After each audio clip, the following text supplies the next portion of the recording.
very welcome, very welcome on this hot and very rather chaotic day. Sorry. Well, it's up to you. It is. We are. I am very disorderly. I hate petified structures, but I'm very good in changing them. So I usually supervise my ideas and suggestions. This is a little formal, but basically it's an informal, I wouldn't say cafe clutch, but a little introductory talk. We want to learn more about each other. Some of our friends and colleagues are frequent visitors or members of the Institute. And I beg your pardon, I'm not going to introduce everyone. I ask you to introduce yourself when you raise, and please do intervene and give us your, what we used to say in good old times, 1,000 points of lights. This is the 30th Summer University. I'm a little nostalgic and emotional, and that is, I shouldn't talk very long. We started this in the 96 with Jody Jensen and Elira Honkish and some of our friends who are not with us, unfortunately, anymore. Jim Skelly and George Shefflin and some great scholars and activists and good friends.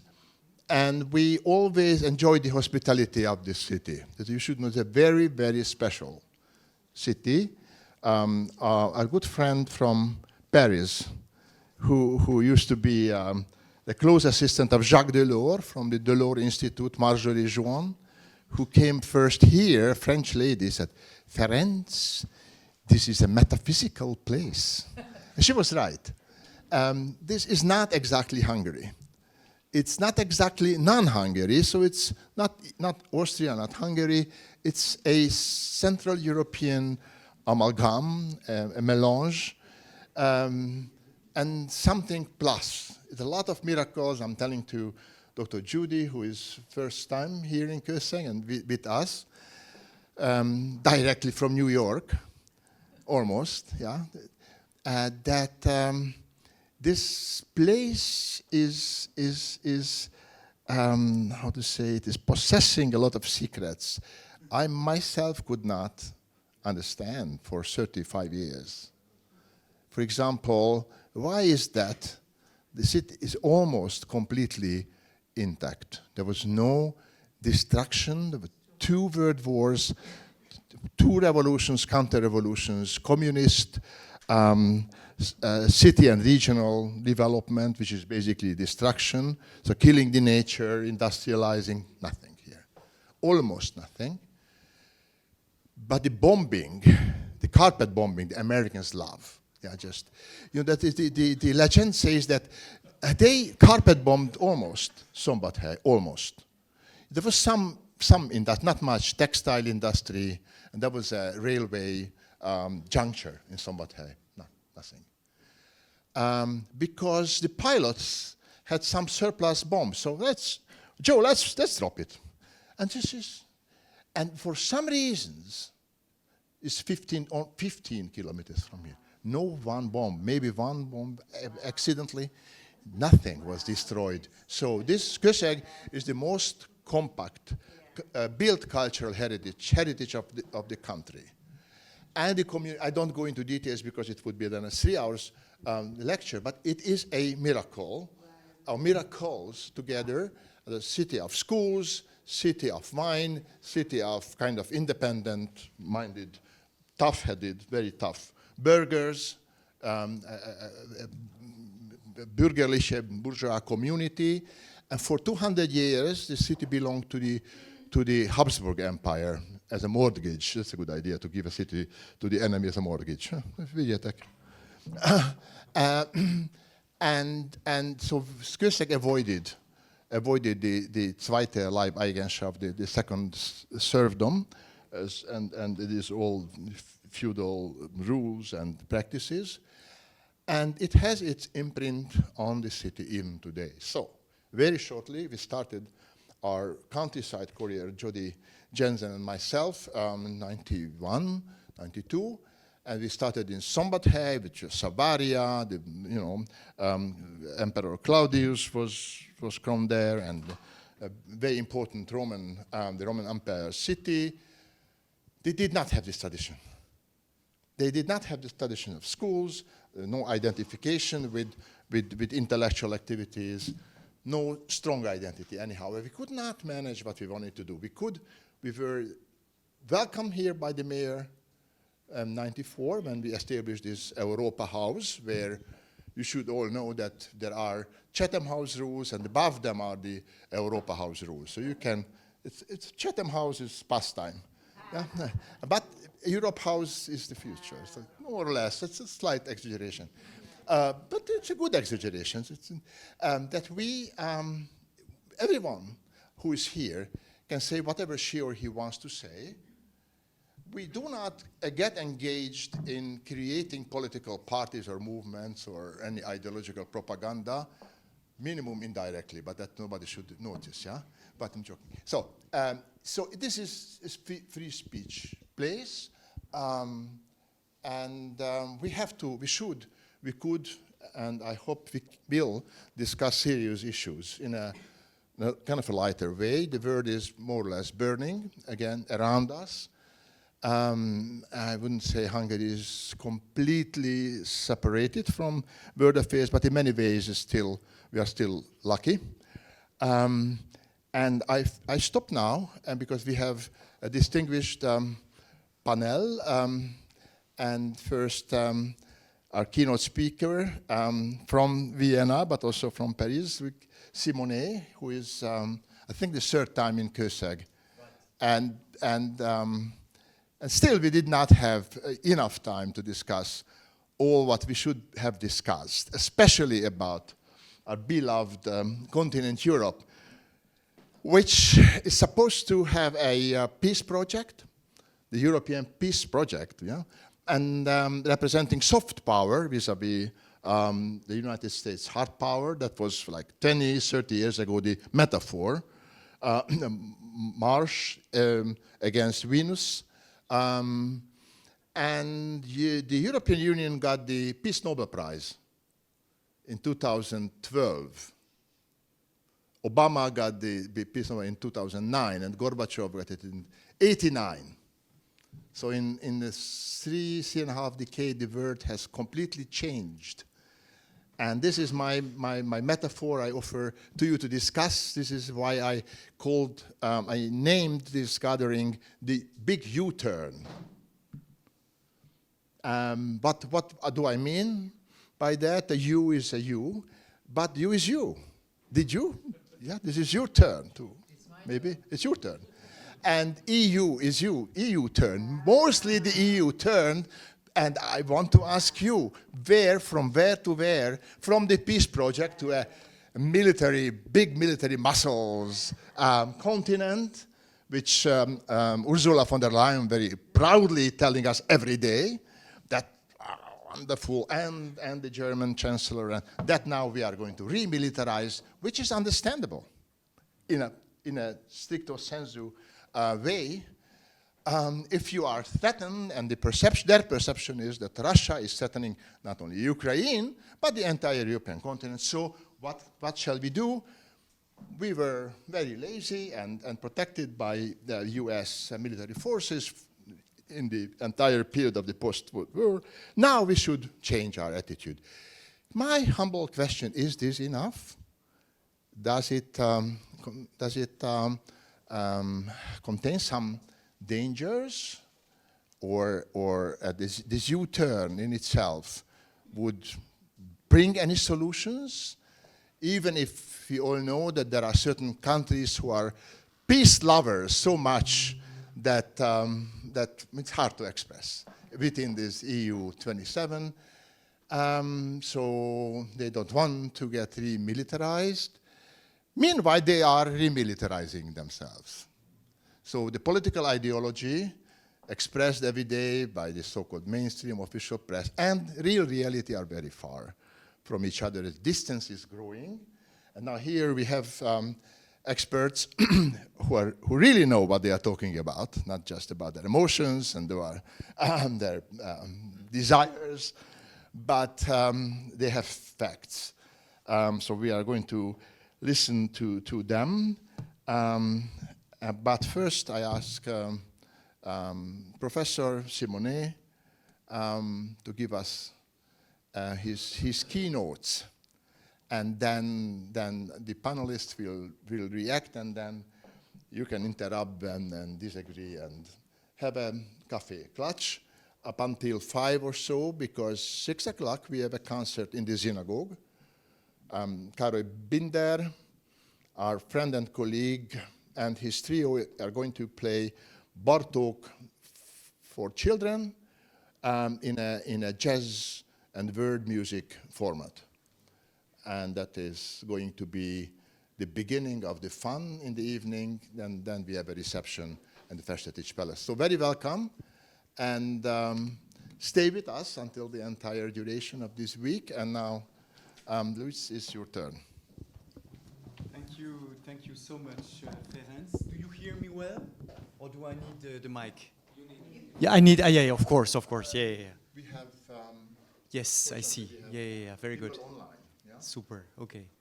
Thank you so much for setting the tone. It's a great pleasure, of course, to be here again in Kőszeg for this 30th International Summer University. I can only concur with what you said. Each time I'm here, and it's indeed my 3rd time, I feel strongly this, I would say, intellectualism at its best here in Kőszeg. So I feel very intimidated and honored to address your gathering of intellectuals and experts. I will do my best. I would start with quoting Lenin. Sorry, it's not usually a very good reference, but you will see this one is a good one. What comes That will be a long conference. No, you will see why. There are decades where nothing happens, and there are weeks where decades happen. So this apparently comes from Vladimir Ilyich Lenin, and it could not be more relevant to the time we live in. To paraphrase the late Queen of England, 2025 will certainly be remembered as EU's annus horribilis. Over the course of just a few weeks at the beginning of this year, the worst European nightmares were confirmed. Donald Trump's 2nd administration represents a maximum disruption for the EU and the transatlantic relationship. Not that Joe Biden's presidency was the oasis of transatlantic harmony that many naively predicted, but Trump's return to the White House has plunged Europe business leaders and policymakers into a precarious era. The rift came to the fore at the 2025 Munich Security Conference, you all remember, with Vice President Vance's MAGA speech giving a glimpse of ideological war and confirming that America would make no favor to the European allies. So between Europe and the United States, the rupture is deep and historic, in my opinion. It is now clear that the US administration is openly hostile to the EU, which President Trump perceives as directly against his interest. And let me quote Trump, "The EU was created to screw the US," he tweeted some weeks ago. From internet regulation to trade, from climate change to defense, there is almost no aspect of European policy that Trump does not seem poised to append. Ukraine brought the Atlantic Alliance together, but today it divides Europe and the United States. NATO summit in The Hague, the day after tomorrow, should not be a pleasant moment for the European allies. Europe must prepare for the possibility that for the first time since the end of the Second World War, it will be the principal party tasked with ending a major conflict on the continent. Private Ryan won't be crossing the Atlantic a third time, and we now scramble to respond to what looks like the end of reliable US protection of the continent. And this comes at the worst possible time for Europe. Economic growth is sluggish, whether in terms of hard power, meaning defense and the economy, or soft power, the ability to project our values beyond our borders. Our old continent is falling behind the US. US GDP grew up by 2.8% in 2024, compared with just 0.7% in the Eurozone. Just to give you a funny example, which I found while preparing for this today's event, Mississippi, the poorest state in the United States, is close to surpassing Europe's largest economy, Germany's GDP per capita. Europeans have allowed major structural deficiencies to become entrenched, and that is now weakening them considerably. Probably none of us read, at least entirely, the famous Draghi report on the future of European competitiveness. I confess I did not read it completely, but we are more or less aware of what it says. Each member state acts essentially autonomously, resulting in duplication and overlapping that generate inefficiency, and such fragmentation is a dramatic weakness for the EU, providing Wall Street and the American and Chinese industrial system a decisive advantage. The war in Ukraine reinforced EU member states' dependence on American armaments. Leadership in Europe has stalled. The Franco-German couple, which is, the traditional anchor of or at least used to be the traditional anchor of the European Union, has lately experienced a low point. Far left and far right parties are on the rise, as well as nationalist rhetoric and democratic backsliding across parts of the continent. And in general, I would say, Europe is the big loser in the new age of force I was just depicting in Reflections, the annual magazine of my institute, which is accessible on internet, so I would encourage you to have a look at it. And I produced this article on a trend that fascinates me, the return of the force, in international relations. It seems that force is contaminating everything and at every level, from space to hybrid warfare to trade. There is force everywhere. And Israel is a good example of this trend. I will not speak about that any further, but it's still it's a kind of the elephant in the room. So geopolitical relations now resemble a food chain, and Donald Trump seriously believes that the world is a jungle in which the larger predators eat the smaller. Hyper-masculine and hubristic performances and bulldozer diplomacy are the new modern. And because of its values, its institutions, and its way of life, Europe is viewed as, I would say, a common enemy by autocrats. Our societies have been completely unprepared psychologically for the events we are experiencing today. I do not know how my fellows at this table feel, but I personally have a strong feeling of Europe versus the rest. I don't remember from whom this expression came, but this Europe as a kind of island in the middle of hostile interlocutors, I would say. The debate about Europe's decline is not new, But now it is clear that the Euro-Atlantic region is no longer the geopolitical center. Europeans are on their own, threatened in the East, abandoned in the West, and despised in the South. It is always fascinating to listen to Indian Foreign Minister Subramaniam Jaishankar constantly advising Europe to shut up and stop preaching the rest of the world. Trump, to accelerate the de-Westernization of the world, it marks the beginning of a post-American era, the transition from a hegemonic Western-dominating world to a much more pluralistic and decentered architecture of order management,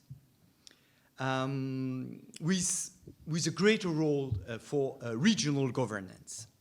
And let me quote somebody I do not like too much, the former Russian president and deputy chairman of the Security Council of the Russian Federation, Dmitry Medvedev. Europe's era is over. It is weak, ugly, and useless, he wrote lately. Now I would take your question, Ferenc, again. What can the EU do? How can the geopolitical Europe conceptualized by Ursula von der Leyen in 2019 react without losing its principles? How can we navigate the storm? Will Donald Trump ultimately do Europe a favor, or are we the generation or the generations that will see Europe collapse? By attacking European interests and humiliating our region, both Vladimir Putin and Donald Trump, each in his own way, and I do not necessarily compare, what the two leaders are doing. One might be far more dangerous than the other, but both of them are highlighting one of our greatest weaknesses, our inability to decide and act. Now more than ever, we need to think about the uniqueness of our identity, our institutions, and showcase it. We need to develop our own political, economic, military, industrial, and technological capabilities to be able to defend our interests in a world of great power competition. We must also say no to vassalization and blackmail. We must point the finger at the unacceptable, first and foremost at violations of state sovereignty, as we do in the Ukrainian crisis, and violation of territorial integrity and other egregious breaches of the UN Charter, including, I must say, when Donald Trump dares to allude to the use of military force to seize Greenland. Let us take Dmitry Peskov, Vladimir Putin's spokesperson, at his word. Romanticism is over. We must be pragmatic. We need to have a global vision, and perhaps a more strategic one, to grasp the complexity of our new environment. We need to be ready in all areas of power: diplomatic, military, economic, cultural, educational, sporting, etc. We must identify our dependencies and overcome them. The priority, in my opinion, is to restore our ability to guarantee our security, which we have long neglected. In the present circumstances, weakness, whether perceived or real, is a risk for our societies. Tyrants are great only because we are on our knees. Alexis de Tocqueville, the famous French political philosopher and historian of the 19th century, rightfully assessed. Trump's return should be the occasion for a qualitative leap in European security and defense integration. The new US administration might offer the European defense and strategic autonomy the electroshock it needs. I'm struck with the rapid change of narrative. It's interesting to hear Friedrich Merz, the new German chancellor, speaking openly about independence from the US, a kind of taboo word, which was until now reserved to my home country, France. And as you remember, a few months ago, Germany's Bundestag voted to reform the famous debt brake, the Schuldenbremse, paving the way for a landmark spending bill in the defense sector. And in March, European Commission President Ursula von der Leyen proposed what was for the last 70 years seemed unthinkable, a plan to rearm Europe. So let's see what comes out of this. Dealing with defense is a bit more difficult than dealing with the COVID-19 pandemic. That's a positive start, but the road will be long. I think above all, EU needs political ambition to have their say on the international stage. Europeans need to speak with one voice and present a credible security offer. Now should be the good time for Europeans to start thinking about where they are willing to lead and how they can support, how they can help. EU's hesitation to act or weakness could elicit the intervention of groups of member states driven by common interest, what we call coalitions of the willing, or supra-governmental avant-gardes, which might emerge across all borders, across all Europe. It's both good and preoccupying. It's good because I think on a multi-speed Europe seems unavoidable, especially on security issues. Friedrich Merz, again, said he was openly in favor of concentric circles, in Europe. Kind of grouping of states willing to move forward a bit more quickly than the others. And in this sense, I'm quite happy about this new Weimar Plus format, which is re-emerging. France, Germany, Poland, United Kingdom, and Italy. I think it is much welcome. It will give America and Trump with a much needed face, as well as a center of gravity, which is currently missing. And having the UK back on board is also a good thing. But it's also a bit worrying because it might trigger, divisions and lack of coherence in Europe. And I think the situation is so serious that Europe cannot afford disunity and chaos. From now on, the security of the continent depends essentially on Europeans themselves and their ability to maintain such cohesion. And unanticipated, the prospect of losing American protection is potentially devastating for the unity of Europe. And we are seeing it as we approach the NATO summit in The Hague. I don't know if you've seen, but Spain has been the first one saying that this objective of 5% of the GDP in defense spending is counterproductive, and that Spain would not join the consensus on this. As poet Friedrich Hölderlin said, where the danger lies, also grows the saving power.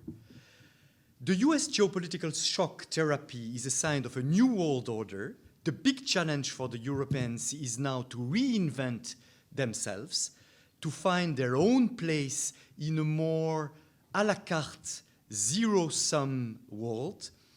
This will not go without sacrifices, and I was discussing with a colleague of us about this dilemma, guns versus butter.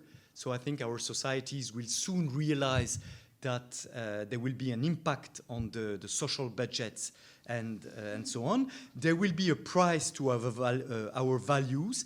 But on the long run, I strongly believe that Europe will be deeply needed as a bridging superpower, as a balancing anchor and as an institutional and moral reference. And here at the iASK, we know what it means. Surprisingly, converging voices from China and the global south are calling for such a role. A few weeks ago, I was in Barcelona at the CIDOB, at the Barcelona Center for International Affairs, and I was struck to hear Chinese experts, South African experts from the Middle East, calling for more Europe. Of course, there is an idea, there is a strategic idea, to kind of isolate the US, but still, I think it says a lot. That means that even in the so-called global south, Europe can find allies. And let me conclude with a note of caution. Can I have the slide? We need to be vigilant not to lose the EU's real nature. The European Union is not a military power. It was born out of the ashes and bloody confrontations of the two world wars on its soil, to the extent that the EU budget theoretically cannot finance any expenditures that implies military or defense operations. I think that's Article 41.2 of the Treaty of the European Union, and the restriction could only be alleviated through the European Peace Facility, the famous EPF, which allowed the EU between 2022 and 2024 to mobilize billions of euros to address Ukraine's pressing military and defense needs. From a historical focus on peace and economic integrations, a series of shockwaves brought the EU to a more assertive stance. Founded on soft power and diplomacy, the EU is turning to hard power with a more aggressive rhetoric and unprecedented expenses in the field of security and defense. It is quite a change in Europe's DNA. That's probably why the authors of the March EU's white paper on defense felt the need in the conclusion to reassess that, I quote, the EU is and remains a peace project, which is at the core of Article 3 of the TEU. And I wanted to conclude on these words because I think it is good to end up on this call for, on a peace project. Thank you so much. Let me contradict myself. I do keep order here. The first comment coming from Jody Jensen in the panel. So you are enlisted the first among the panelists. No.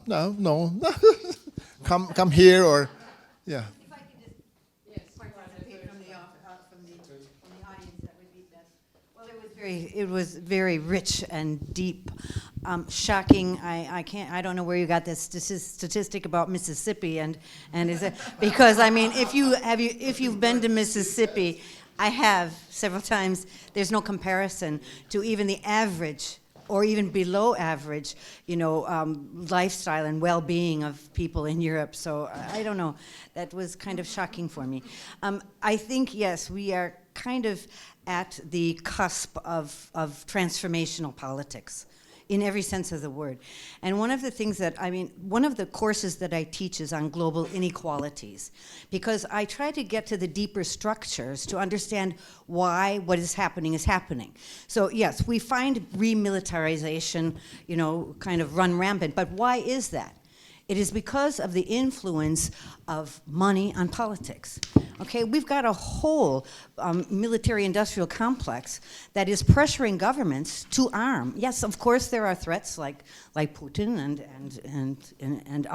Iran or other places, but there is extremely detrimental to democracy that we have such an influence of money on politics. And until we're able to deal with that, I don't know how our democracies are going to survive. I mean, we will be changing. We can see how quickly, how fragile and vulnerable what we thought was a really strong democracy in the U.S. It's in literally, how many days has he been in office? 100 days? I mean, what damage can be done? But a lot of that is because of greed and the influence of money on politics. So I would like to get your opinions on what are the deeper structures that are impacting these, negative developments, and then how we can, confront those. I mean, one of the things I was just writing to a friend of mine in Ukraine is to work from the bottom up. I mean, these kind of authoritarian structures are all top down, and actually they are also fragile. Democracies survive longer than autocracies. That's just kind of simply been history. But I think that if we work from the bottom up, this friend of mine in Ukraine, he has an NGO that has running marathons every week, everywhere in Ukraine, even during the bombardments. I mean, it's a sign of resilience, and it's a sign of commitment of these people to look towards a future. So I think that in a lot of instances, these people from the global south who have felt they've been left out of globalization, the positive advantages of globalization, are now asking for a voice. And if they aren't given a voice internationally, or aren't given agency, internationally, they're going to take it. Okay? I mean, one of the reasons, I think I was explaining this or talking with Ferry about this yesterday, why does Iran, insist on having nuclear capability? Yeah? What else do actually these weakened countries, these weakened developing countries have, except to find some way in order to assert authority, but also interest in and attention to their developments? That's one of the reasons that I promote, the Southeastern Europe and the Balkans here at the Institute, because I think that it is in our essential interests to support those kinds of peripheral communities. But I can see this as being important on the global stage too, because until we allow for these voices to be heard, we're going to have increasing violence. And it's as economic inequality and inequality in terms of opportunity increases, we're going to have more disruption and more violence. So, if you don't mind, I would ask others to comment, and then we come back to you. So now, the second one in the panel is Elira Luli, who is also not only a frequent visitor of iASK, but she's now a grantee by the International Visegrad Fund, and she participated in, but I have to be, how to say it, I should tell it modestly, but I cannot, that we did a fantastic couple of weeks behind us, where a United Nations University so-called scoping committee visited us and had very interesting interviews, and Lira was one of the members of this scoping committee, so she knows, and I asked quite also from inside, but from outside. She's from Albania, Tirana, teaching at the University of Tirana, and we discussed quite a bit the last meeting of the European political community hosted by Albania, and that we had fantastic and very interesting remarks, very optimistic remarks from European Union leaders about the future of Europe. And Edi Rama, who is an artist and Prime Minister, with a wonderful sense of humor and self-irony, looked very optimistic. So meanwhile, we feel from within that the EU is weakening, isolated, losing its sexy Venus identity, a U-turn, remilitarizing. German officers are going to gymnasiums in Germany to teach military studies. And this is the example for Hungary. Hungary very proudly said we should reintroduce, how to fight already. The teenagers should know that. And so there is a remilitarization spirit. Some others from outside, like Albania, Montenegro, and Macedonia, and even up to a certain degree Serbia, they want to become members of this peace club. So how is this, all of these complexities as contradictions from your point of view? Well, thank you. Also, I want to thank Loïc for this very interesting presentation. But I think Edi Rama also gave an important lesson to all these leaders that were gathered in Tirana by saying that we have to think of the next generation. We have to think of the youngsters. Yes. Not only about remilitarization and defense and military posture and so on. And I think it was really an interesting. It was an interesting summit, which received considerable international media coverage, and it was organized on 16th of May, 2025. I'm sorry for the date. Tirana actually, but also the whole Western Balkans became the heart of the continent by hosting this European political community. The EU was represented by the President of European Council, Antonio Costa, who co-chaired the meeting together with our Prime Minister. And there were important leaders from EU member states and aspiring member states and EU institutions. And I think also Donald Trump was participated via a phone call conversation. It was really described as a pivotal moment for the European cooperation in the region, in Western Balkan, and also a pivotal moment for the Western Balkan receiving or hosting such kind of gathering or a summit. Well, we all know, I suppose, the European political community was an invention by French President Emmanuel Macron. I think he came up with this idea in 2022 after the full-scale invasion of Ukraine by Russia.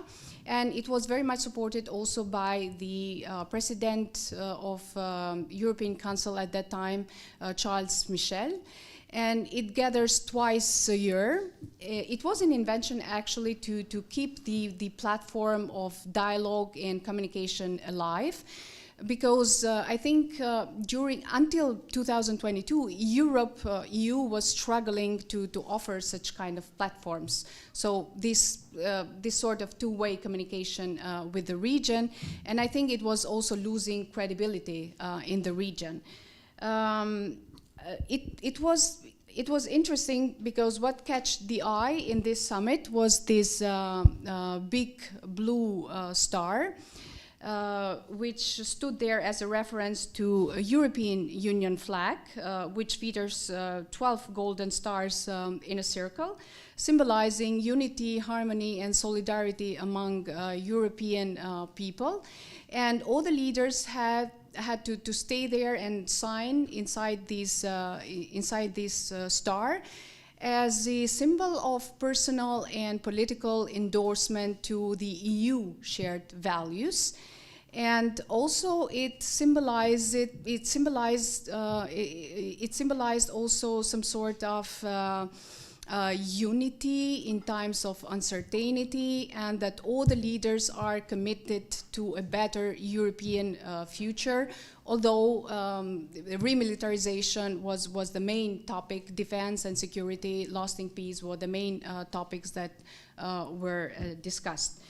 The event didn't pass without criticism, because many critics acknowledge that this is some sort of void that EU is trying to fill through some promises that it is not able to deliver.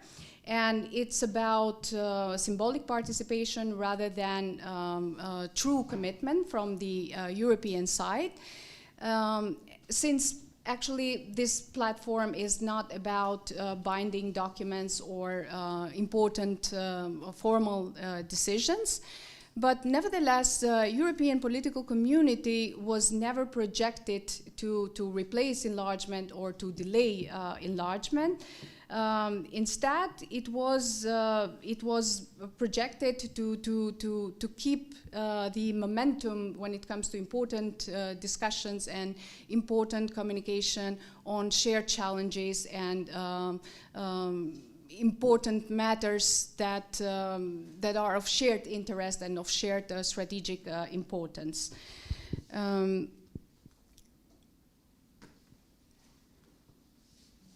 How did the summit begin? It was really interesting how it started, because all the leaders were gathered in some sort of invented theater.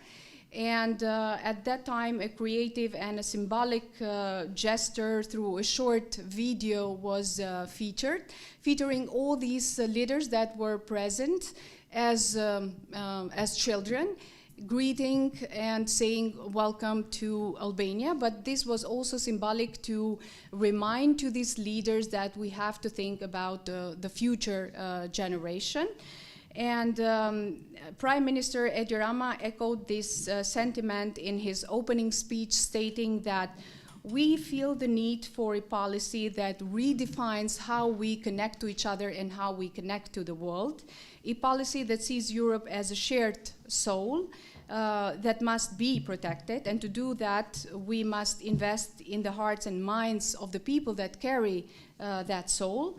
Why not imagine an alliance of education, an alliance of science, an alliance of technology, an international alliance beyond weaponry? Let's give Europe's youth new business and better reasons to stay than just conversation about arms and rearmament. Let's give them a strong motivation to build and dream on the European soul. So this was really a message to maybe complement the main discussion that were about defense, military posture, and rearmament. So about this maybe smart power that EU should have in the next run.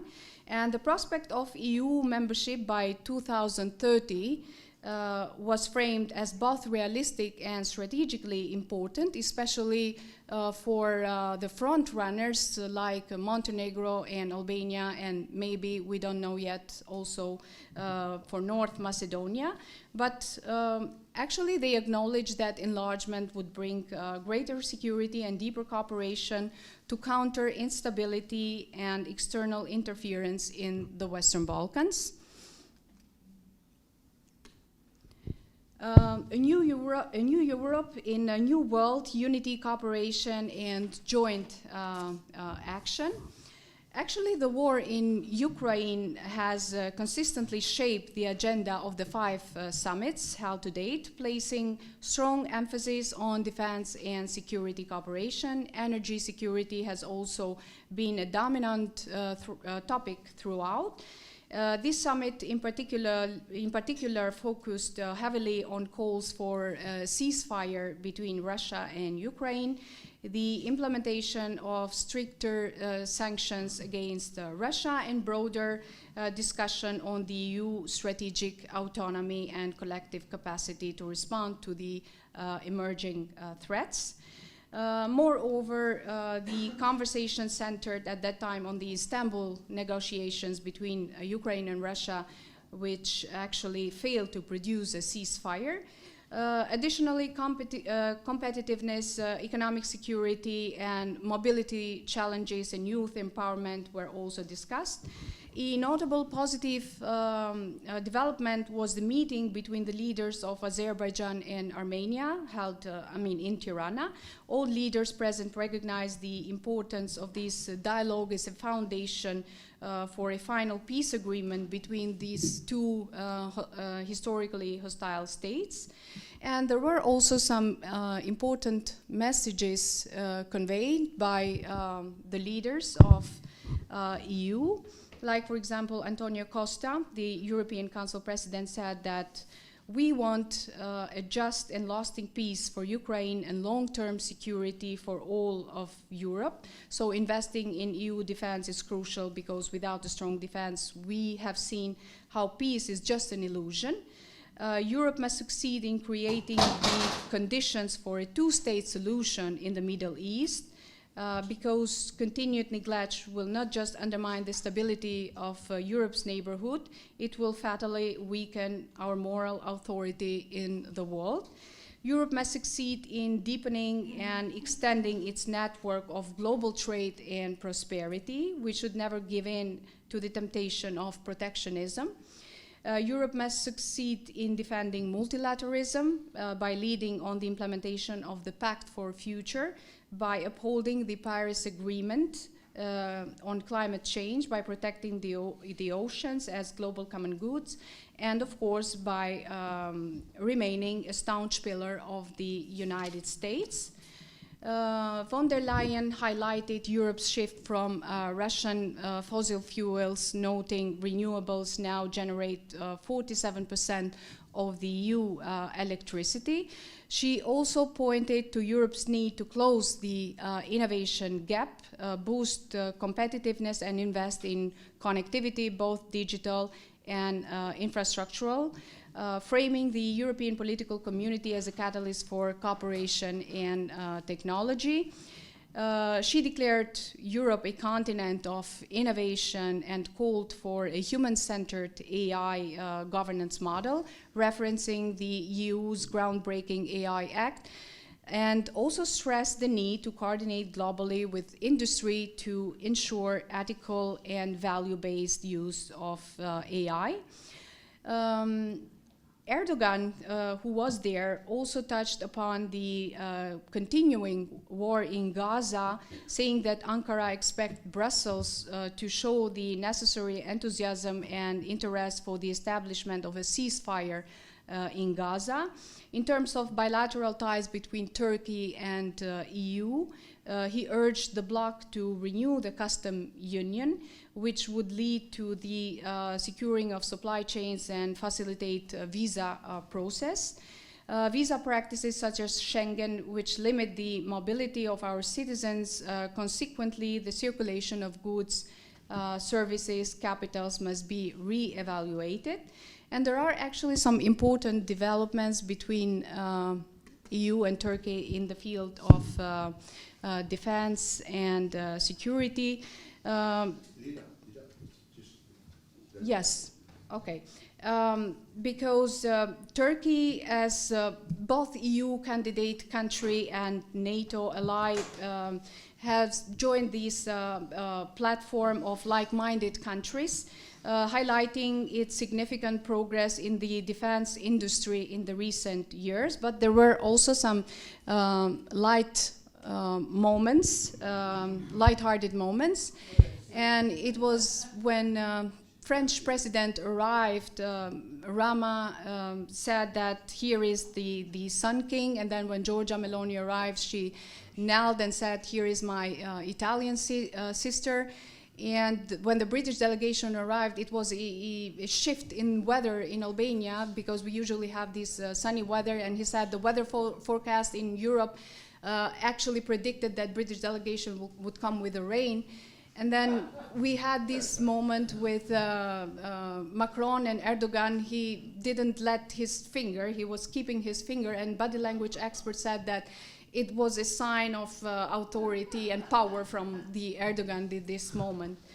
So, and the key takeaway, actually the key outcomes from the summit were they decided to establish European Political Community Coordination Team under the European Council to ensure follow-through on summit initiatives, reaffirmed commitment to unity and security with broad agreement among 50 European leaders on shared values and defense cooperation. And also, when it comes to the importance of this event that was organized in Western Balkans, in Tirana, it strengthened regional visibility, because Tirana not only became a diplomatic center of such a gathering, but also spotlighted the Western Balkans and enhanced the geopolitical profile of this region. Thank you very much. That was a second keynote and was very enlightening. It's very important for us to remember, because all these chaotic events, one forgets very easily what happened. It was just a couple of weeks ago when we have this wonderful entente cordiale, you know, these European leaders loving each other, talking to each other, very different opinions, and Erdogan and Macron. And so this is something remarkable. Thank you very much. Now, I turn to Her Excellency, Katalin Bogyay, who is a founding mother of the Institute and in many ways the Europe House. Her contribution is essential for our UNESCO chair.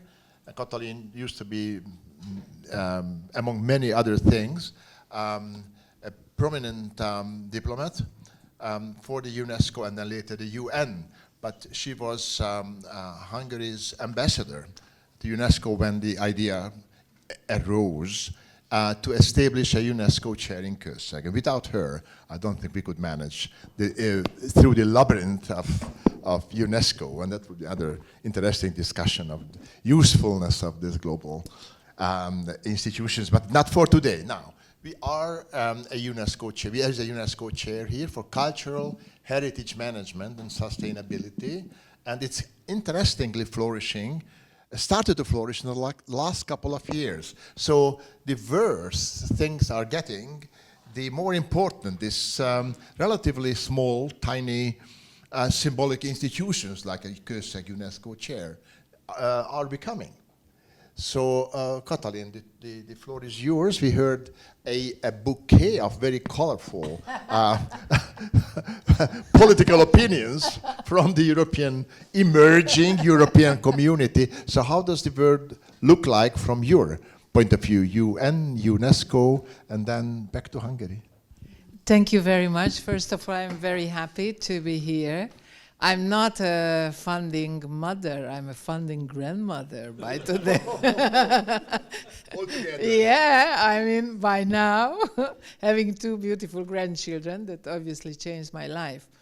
But I would like to say that I truly and honestly and always believe that Kőszeg is the fine place where that was always what I believed, where thoughts, standpoints, people from different parts of the world can meet and inspire each other. Listening to your presentations, and I know, I'm very sure that my dear friend Judy will also contribute because I've seen her face, you know, coming from New York and her reaction and everything. I am very much in an Ubuntu state of mind now. And I'm telling you why. Okay, I was brought up in a little village in Hungary, which is a fantastic wine region, by the way. And for me then, the center of the world was more. Mm-hmm. And then for me, the most important thing was when I was 18, I wanted to move on. So I moved to Budapest. So I became a Budapester person. Everything was about Budapest. I ate the culture, the art, and everything, and the center was Budapest. And then a point came when I said, okay, let's move on. The world is bigger. And frankly, obviously, being part of a village, of a country, of Europe, being a European, brought up by European values and philosophy, when I started to work for UNESCO in 1998, my life has changed. Because frankly, the whole concept of Europe for us, when we see at the map, we always think we are in the middle. But if you work in any part of the United Nations, you just feel, well, it depends where you are looking at the map from. You know, we see maps where Europe is not even in the position where we think it is, right?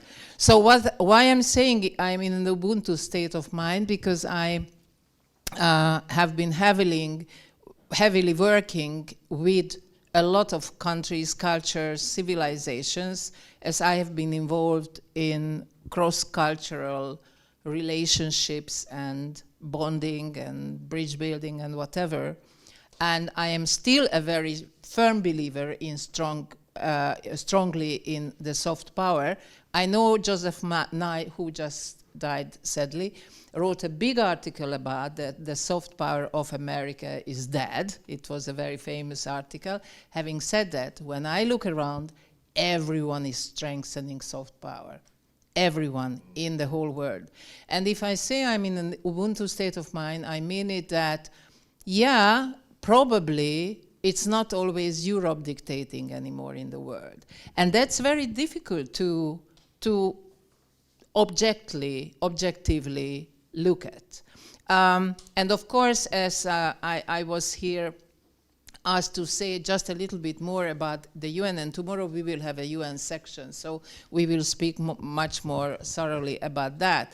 But I just would like to say, if we look at from, in terms of another organization point of view at Europe, and that's an amazing experience. When you sit in the UN, whatever, either in New York or Paris or in a specialized agency or whatever, you just see, you know, different signs how Europe is sometimes gaining, sometimes losing the importance. You just realize that not anymore is the case that what the European countries, what the European way of thinking is telling the world is the only one, I would say, route or direction to follow. And then you think probably, because for example in philosophy I very much believe that Ubuntu could give us a lot, although it's an African philosophy, but it takes us back to the importance of the respect of your community. You know, being, you know, someone brought up by all the Descartes and all these me and I am the center of the universe. And then you just see that there are a lot of communities thinking in a totally different point of view. So what I'm saying is that, yes, it's difficult to see that in a way sometimes you feel that the importance or the pressing power of the European countries are very fading. You just see in the European Union very often, in the United Nations very often, it's not anymore enough to be a European, right? Not alone a Hungarian, although we know in Hollywood, you know, that was a famous sentence, it's not enough to be a Hungarian, you have to be talented too. But in a way, that's true that there is an absolute shift on the global scene. So the question is how, I truly believe in that, how we really can learn from each other. So why is it that we think whatever we say is the only way to follow? I think I don't believe in that. So I think if we look at, for example, the UN, it is, as the European Union, a peace project. It was, you know, it was funded because of the idea that you know, on the ashes of the war, we have to be able to communicate, to listen to each other, to create the political dialogue. And it doesn't mean that any country, that's the concept, whether it's big or small, strong or weak, doesn't have an idea or a good idea or a valuable point of view. And I think this is what is going on today in the world, is something what we should consider. So I think in this situation, what we are in, obviously now in COSEG in Europe, but I really would like to see our existence in this global world, because the world is, after all, global. Whether you like it or not, you are interlinked. I mean, we get up in the morning and we watch CNN and Al Jazeera and BBC and Hungary and whatever, and France, Qatar and whatever. We see the world. We listen to the tweets, and so we can't be just thinking about ourselves, and we can't be able to have an existence in which we would like to sort of dictate further on. This is what, for me, is the biggest, I would say, problem or observation. But what I realized in the United Nations when we started, of course, in any subject working with the European Union countries, and as you know, every week we have this European Union ambassadors meeting, and then the European Union ambassadors decide on what's the standpoint, what to do. If we failed always because we never discussed with the others. So I think it's high time for all of us to discuss with the others. Frankly, I really believe that. It's probably not a sympathetic view, but I believe in it. Because whatever our problem here in Kőszeg or Mór or Budapest or in the European Union, Paris or whatever, you know, the interesting existence in Paris being at UNESCO was that you work in the EU, one of the EU centers. Having said that, you work in a global world, because when you enter anywhere, the UN as such, you enter the world. So I think I would like really to translate all our conversations, whether it's political or military or whatever, to a real dialogue. So we always failed in the UN when we wanted to dictate. And US failed in the UN when they wanted to dictate. Because they are big and strong, but if they don't have allies, they can't get anywhere. So I think it's better, in a way, going back to think what diplomacy really is. Diplomacy that we listen, we try to change our point of view so that we could move on. And you know, when I saw all these men on the picture, right? In the little boys, this is happening today in the world. So where are the women here? I will talk about that tomorrow thoroughly, that we need a woman secretary general or whatever. Where, you know, I mean, we need to have different energies here. We need to have different approaches here. So I don't want to go into details of the United Nations because we will have a panel about that. But I think the lack of the real dialogue, as the Greek taught us what the dialogue is something what is crucial. And I remember myself talking the very first time at the Security Council. I was a nobody in New York. I just arrived, you know, a little Hungarian, whoever, you know, just invited to speak about what multilateralism or whatever. And then in the Security Council, people are always talking, writing messages, working, right? It's always like that, the whole room. And then here I come, and I started to talk about, ladies and gentlemen, excellencies, how on earth are we going to make peace with each other if we don't listen? Because we just never listen to each other. Everyone has a 3-minute note, a statement, and goes away. So we don't even know what the reply comes and what is it. So what I'm saying here, for us being a European, being a proud European, because of our values and tradition and history, it doesn't mean that we don't have to see how we can learn from each other, and probably others have also a point. This is just for now. Thank you very much. Thank you, Katalin, for very, very important and forward-looking, encouraging words. Unfortunately, there are a lot of bad news around us and with us, and we should face. And so my pleasure is to invite our next and last panelist, who is going to be a keynote speaker tomorrow. So it's probably an introductory talk for the larger lecture. Németh Gergely Németh. He is the general director of the Institute of Defense and Innovation Research. He's the first time in Kőszeg. We only talked on the phone, so we met half an hour ago, first time.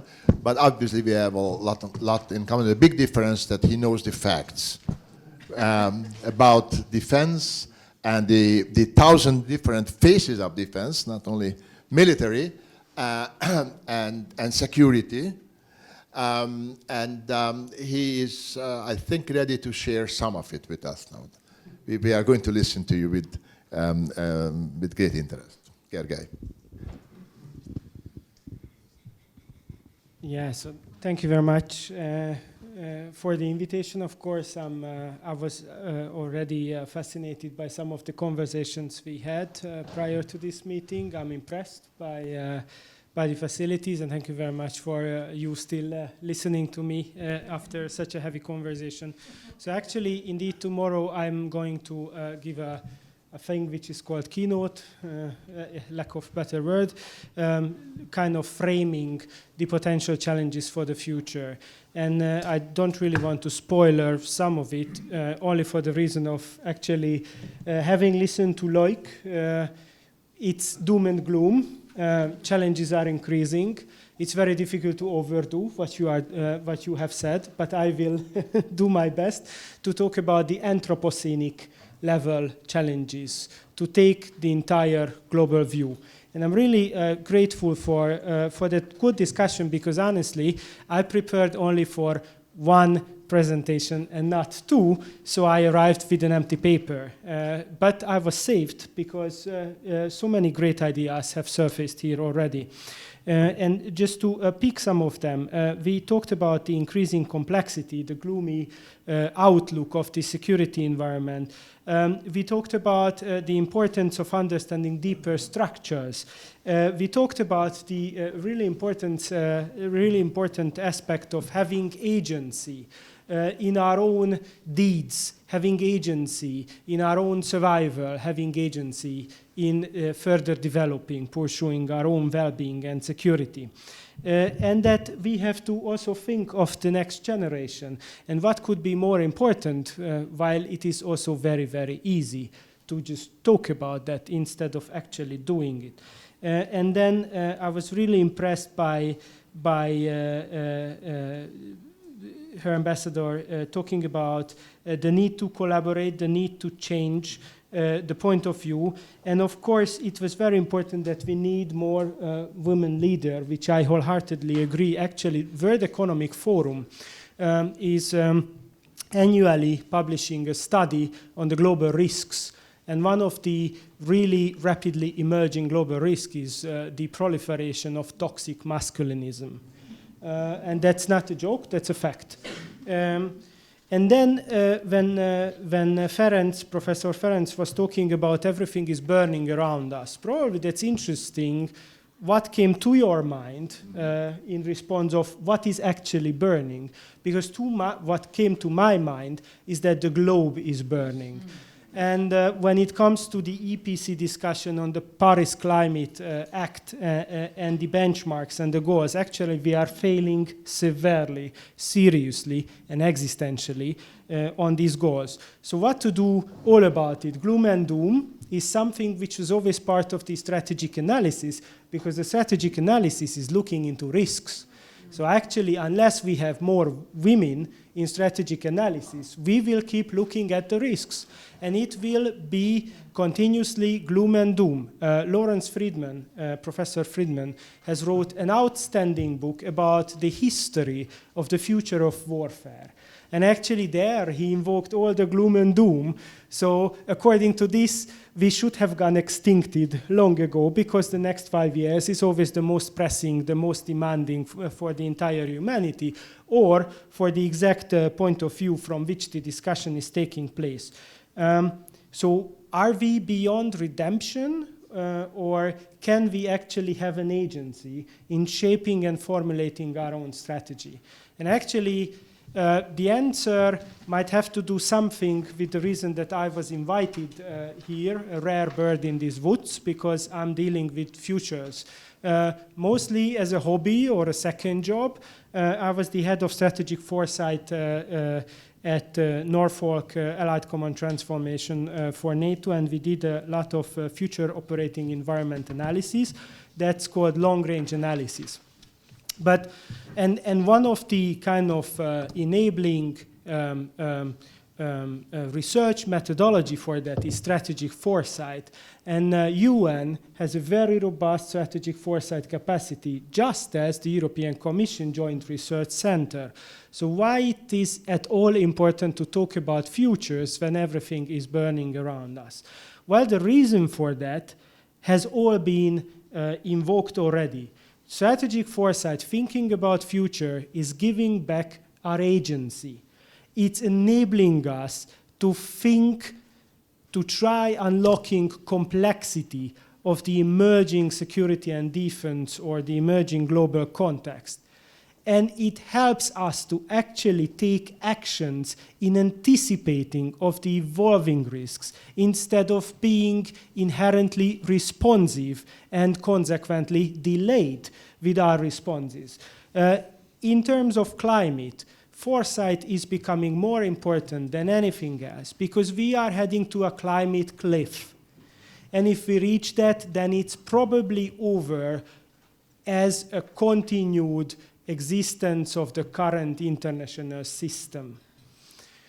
So before we reach it, we should be prepared with all the technologies, mitigation and adaptation efforts to really face what we call climate breakdown. It's not a change anymore. Climate breakdown and the loss of biodiversity. When it comes to the proliferation of machine learning in oral tools in the digital sphere, in the information maneuver domain, as NATO calls it.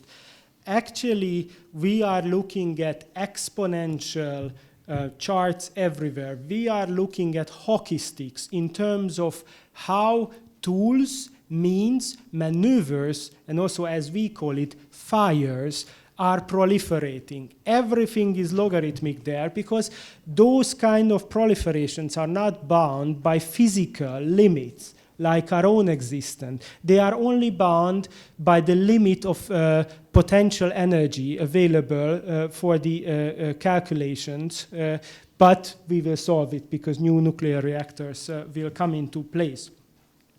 Also, when it comes to the carrying capacity of the globe, we are looking at hockey sticks everywhere. The methane output of the humanity is a logarithmic equation. The CO2 emission is a problem for the future. And of course, war, violence, the proliferation of violence, are also posing really great challenges in the years ahead. So we have a lot of reasons to be gloom and doom. Why shouldn't we? The reason for optimism, other than having more women leaders, of course, is that we are able to do something which would not have been possible before our age. And this is due to our networked existence with each other in the globe. We can talk to each other, we can collaborate each other, and we can understand each other's point of view. Strategic futures is not able to predict actually the futures. This is one of the greatest epistemological challenge for strategic foresight, because people always ask me as well, okay, tell me what the future brings. And I cannot tell it because that's just an alternative tool for operational analysis. It's not giving you the answers, but it's giving you the space and it's giving you the methodology to actually start understanding the answers better than with other means. And it may be able to unlock some of the complexities which we are facing. It's impossible to tell when we are reaching the climate cliff, because if we take the Anthropocenic level of the Anthropocenic horizon, of course we are looking at a graph cloud with infinite vertices and edges. So actually the future is uncomputable. But a discussion and dialogue about the future brings us closer together in understanding each other's point. And this is what we should do, because if we start doing that from here, Kőszeg, from Budapest, from Hungary, as Europeans, as humans, whatever, we will start to understand very interesting things. For example, Europeans, when they look at the future, they don't attribute much agency to themselves. Doom and gloom. Dubai Futures Forum, full of people from the Middle East, well, they are exploding from confidence. This is their century to come. They will have immense agency in shaping their own futures and helping the future's generation. India was mentioned, full of confidence. They know what they are going to do. They already suffered all the pathologies and mistakes, for example, via CO2 and methane emission, what the Europeans have showed as an example. And they are already hedging against this future and starting to do this better. Small in brackets, I have to add that Africans also want to do better, but for other reasons. Probably there will be a discussion about this as well. They cannot really do better until a robust energy grid system is established in Africa and the violence levels are pushed down a little bit. And of course, they will be impacted by the climate breakdown much more severely than most of the countries around us. So altogether, it was a little bit of everything, but I just wanted to respond to all the comments. We need to look beyond short term. We need to overcome the urgency of today, and for that we will have immense opposition from institutions, immense opposition from politicians, from public discussions. Everyone wants everything to get done by tomorrow or even today, but this is impossible. We have to look ahead. We have to take the long view, the long-termism, the long-term view in order to really understand the extent and direction of change, what is evolving around us. We would be much better to understand, for example, the current pathologies which have been invoked by the respective speakers as the representations of structural trends already taken place 20 years ago. We are all looking at the long-term consequences of the global economic financial crisis and the lack of the ability of the Anthropocene to actually regenerate after that. And if we take the long-term view, then we may find some of the answers, maybe not the right ones, but good starting points to actually challenge the Anthropocenic level problems, the strategic problems, and we are all also citizens of our own nations, so also to challenge and maybe tackle our own national problems. And to close down, I would just cite one of my best friends, who's the leader of the Zukunft Institute in Bayern, Jan Olivier, because he very famously, actually that has been quoted many times, he said that if there was an alien race which would like to conquer and enslave the earth, they would not need to bother with generating kinetic capabilities in the form of a space fleet, which is warping itself through the space towards the Earth and then bomb it to dust and stuff like that. They only need to plant one meme. And the one meme is that long-term doesn't matter. We will do well. We will survive climate change. It's not an issue.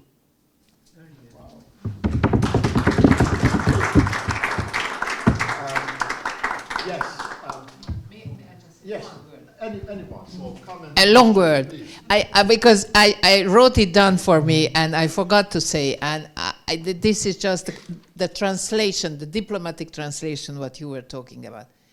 I was always arguing for the need of, as we call, preventive diplomacy. This is totally and utterly missing from our vocabulary. That's really the point. Just be. Yeah.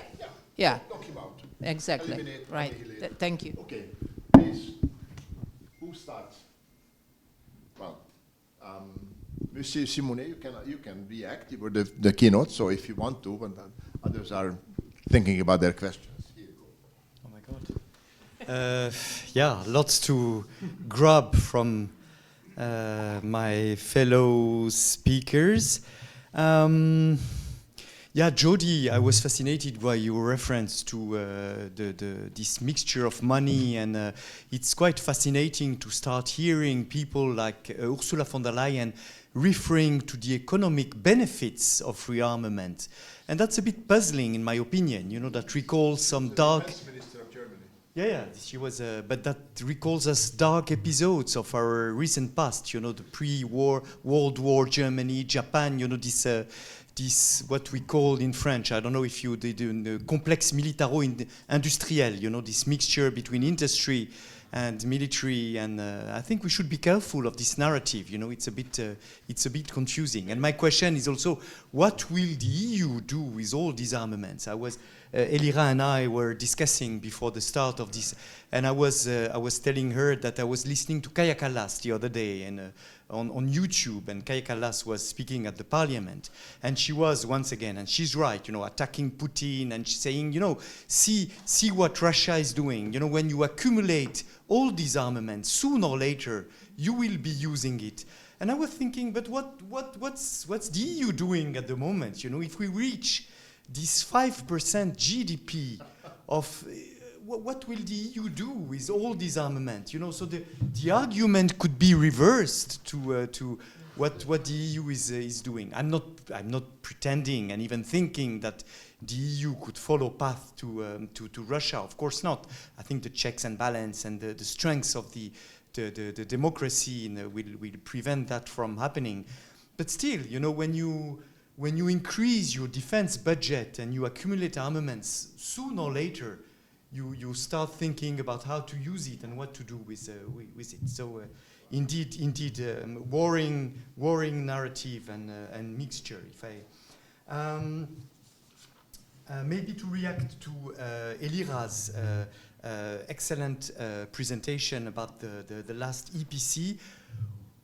The question I would have is what to do with the OSCE. You know, I think we did not mention yet but we have a conference type organization in Europe which is the OSCE, and I don't know if you heard these rumors at the moment. Many countries, starting with Russia, and that's obvious why Russia is supporting this idea. Many countries would be pushing for bringing the current OSCE back to the good old CSC of the Cold War. So we would have, you know, if this happens, we would have the EPC on one side and the CSC on the other side. So two conferences doing more or less the same, discussing the same issues. So I think sooner or later there would be a kind of competition between the two organizations. Gergely, yeah, fascinating summary, excellent, very dynamic. I was thrilled. Indeed, self-confidence. I would come back to this meeting I had in Barcelona. The people I heard were telling us, but stop accusing yourself, you know, Europe. Stop speaking about the past, about colonization, about move forward. We need more Europe. We need a more assertive Europe. And I must say that was new to me. You know, I was expecting Chinese, Middle Easterns to kind of despise Europe, but it was exactly the contrary. They were calling for more Europe. And finally, Katalin, yeah, I see the point, speaking to the South, listening to others. Let me play the devil's advocate.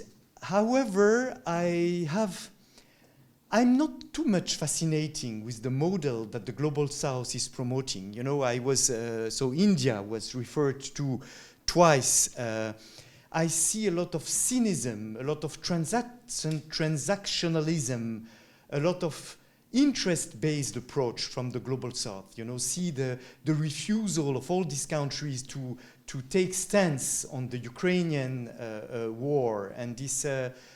I'm a bit puzzled, you know, with what Amitav Acharya, this Canadian scholar, calls the multiplex world.